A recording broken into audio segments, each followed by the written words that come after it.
Hi everyone, just welcome to this press conference. A quick reminder please to ensure that your mobile phones are muted, and please remember,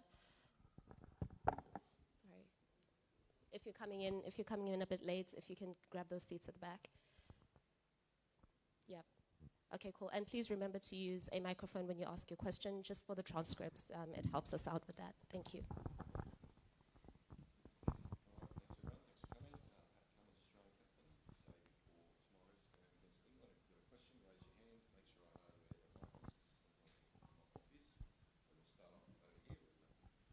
Well, Pat, have you got 11 players? And if you have you got a team? Yeah, we've got 13. No, we'll announce a toss at the toss tomorrow, the 11. Do you want to speculate wildly on what it might be? It's one of the 11 of the 13. Yeah, find out tomorrow, but don't think there'll be too many surprises.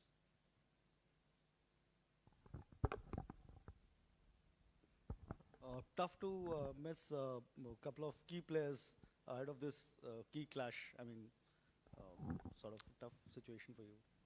Yeah, it's not ideal. Yeah, both have been star players of the tournament so far at different times. So that's the way it is. We knew at the start of the tournament we were going to need a full squad of 15, and yeah, I think I'm not even sure we've played the same 11 2 games in a row through injury or selection. So it's kind of unfortunate, but we knew over a 2-month tournament you're going to have to chop and change a bit. By when can we expect them back? Maxi's hopefully for the clash against Afghanistan, so he'll just miss this one. But he's trained well yesterday, and still take it day by day. But hoping he'll just miss this one. And then Mitchie, we'll wait and see. So again, he'll definitely come back. I don't think it'll be a super long trip back home to Perth, but yeah, the main thing is he's back home, and we'll give him as much time and space as he needs.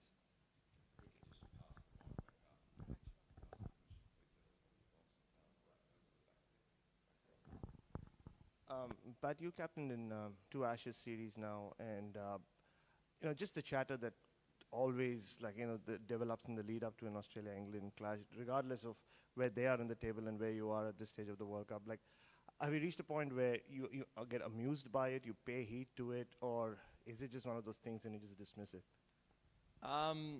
Yeah, I mean, I've played in, I think, many other games against England over the years as well. Even growing up, you watch it and you hear about there's always banter before any game. So I think you're immune to it. You know the cricket speaks for itself. Everything else is just preamble and noise to, a game that everyone's really excited about.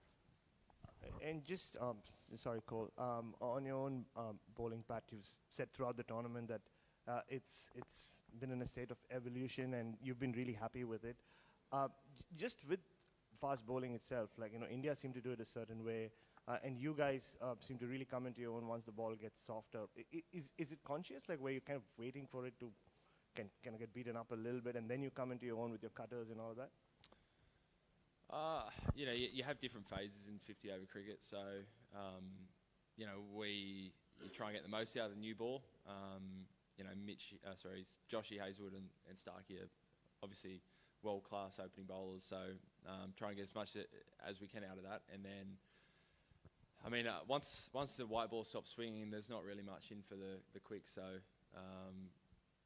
if anything, once the ball gets a little bit softer and older, that's where it sometimes doesn't ping off the batters as hard, and sometimes the cutters and the spin bowlers, you get more out of the wicket. So, yeah, you've got to be able to bowl in all 3 phases if you want to be a bowler in any ODI side, and I feel like we're doing that pretty well at the moment.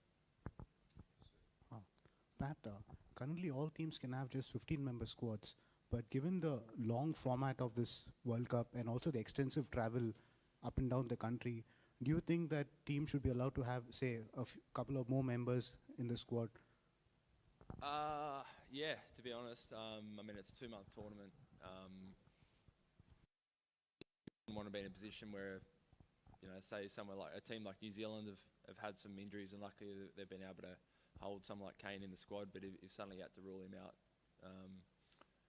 yeah, I think that wouldn't be good for cricket or a World Cup. So yeah, it's not like you can poach players from other countries. So I always kind of think as many players as you need, you should be able to pick from. Pat, were you in the golf group with Maxi? And if not, what did you see? And if not, what was your reaction when you found out what had happened? Yeah, I played golf with him in the Arvo. He played quite nicely. Yeah, and then I was on the bus. So yeah, unfortunate. Yeah, just one of those things. Kind of freak accident. So yeah, unfortunate, but yeah, good to know it's nothing more serious and he'll be back. And I'm not sure if you were across Joe Root's comments yesterday that he wouldn't swap any members of his team for yours. What did you make of those? Yeah, Cole just let me know those just before. I mean, of course you'd say that. Would say the same about our team. So yeah, didn't read too much into it.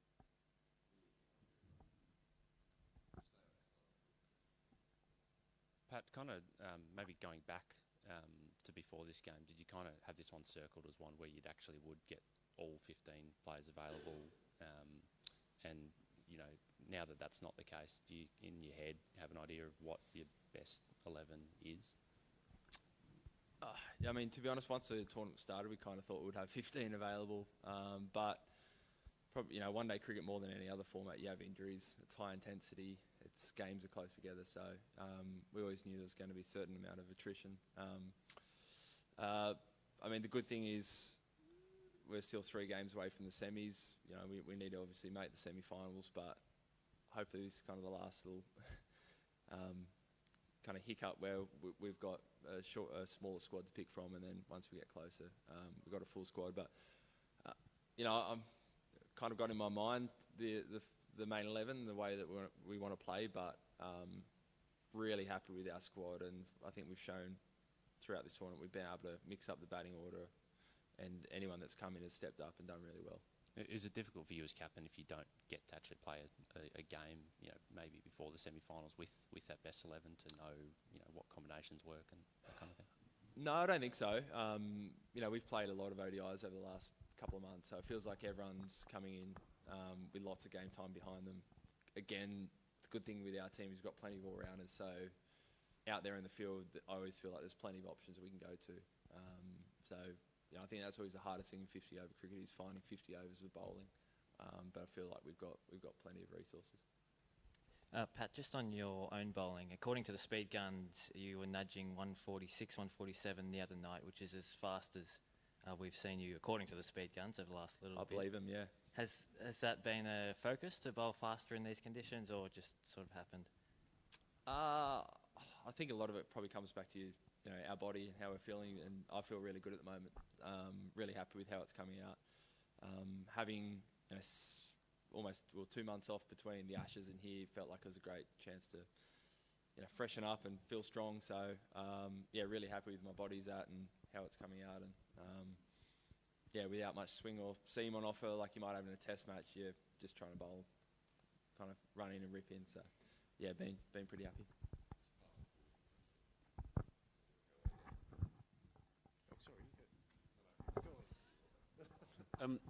Pat, how surprised have you been by England's struggles, and looking on from afar, what do you think's gone on with them?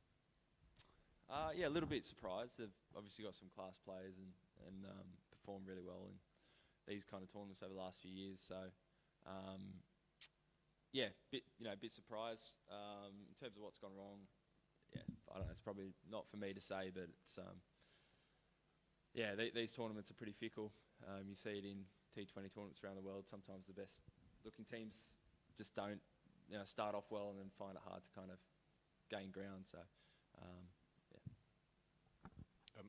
Pat, obviously sort of emotions and passions run high during an Ashes summer in England.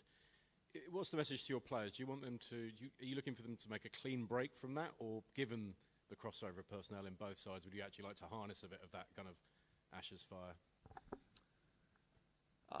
Yeah, we've certainly got a lot of different personnel. So that was a couple of months ago. It's done. It's a new game, new tournament.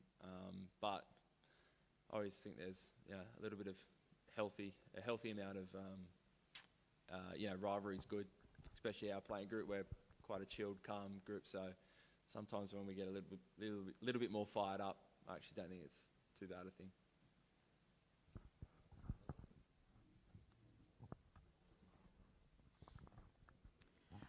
Pat, apart from a couple of games, we have seen a lot of very one-sided matches in this tournament. Just wondering if you guys have thought about it, being able to put your finger on why that might be. And also, it's sort of a bit of a big picture thing, but if you were in charge of cricket for a few days or whatever, are there any changes you would make to this format that you think would be helpful? Yeah, I can't really put my finger on the one-sided games at all, really. You know, I know a few teams have put on big totals batting first and kind of trying to keep up with the run rate. The second side falls away, but there's been games vice versa as well, which, yeah, it just happens. It's just been a bit of a quirk of the tournament. In terms of rule changes, I'd be a terrible person to ask because I'm way too bowler-friendly. So, yeah, wrong person, yeah. 8 fielders out, 100-metre boundaries, that kind of thoughts. But Pat, I know you played a lot of cricket since 2019, but going back to the semi-final against England in 2019, it was a big sort of red letter day for England. Do you feel like they still are a team that have that level of performance in them, or do you think maybe this is a team that sort of peaked back then and is sort of on the way down? Yeah, again, probably not for me to say. I mean, they've got a lot of similar personnel, so yeah, they're going to be dangerous tomorrow. You've got to be careful of, you know, any team with that kind of calibre of players. So, yeah, hard to say. Pat, you said it's a different series, and that was a few months ago. But would, after everything that happened in the summer, would mathematically knocking England out this weekend mean any more? I mean, it helps our chances to get into the semi, so that's probably the overarching feeling of winning this one. I mean, it's been an old rivalry, so yeah, you're not going to lie. You know, if they beat us, I know it's probably just that little bit sweeter than beating other teams, and you know, the same with their history of how well they've done in white ball cricket, and yeah, the rivalry, it would be a great win.